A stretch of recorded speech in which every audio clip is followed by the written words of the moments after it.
Bəlkə də sən bu sualları illərdir içində gəzdirirsən. Niyə bəzi şeylər mənim üçün çətindir, amma başqaları üçün asandır? Niyə eyni vəziyyətlərdə insanlar fərqli reaksiya verirlər? Çünki hər bir insanın öz həyat kodu var. Xarakterin, seçimlərin, qorxuların, arzuların hamısı sənin daxili kodunun bir hissəsidir.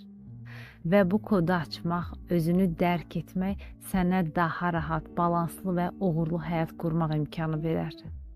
Sən öz kodunu bilsən, həyatını idarə edə bilərsən. Bəlkə sənə uyğun olmayan yolda gedirsən. Bəlkə uğurunun açarı başqa bir sahədədir. Bəlkə sən öz gücünü tam anlamamısan. Özünü tanımaq bu həyatının ən vacib investisiyasıdır. Çünki sən özünü tanıyanda düzgün qərarlar verə bilirsən. Nə istədiyini dəqiq bilirsən.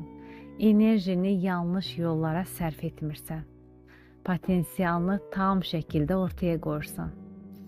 Və ən əsası həyatını öz qaydalarına görə yaşayırsan. Əgər bu sözlər səndə bir qığılcım yaratdısa, demək ki, içində cavab axtaran suallar var. Sən təsadüfi biri deyilsən. Sənin öz kodun, öz gücün, öz unikal yolun var. Sadəcə onu açmaq və dərk etməyin lazımdır. Özünü daha dərindən tanımaq, həyatında düzgün istiqaməti tapmaq və potensialını tam açmaq istəyirsənsə, mən sənə bu yolda bələdçilik edə bilərəm. Bəlkə də həyatında dönüş nöqtəsi məhz buradan başlayır.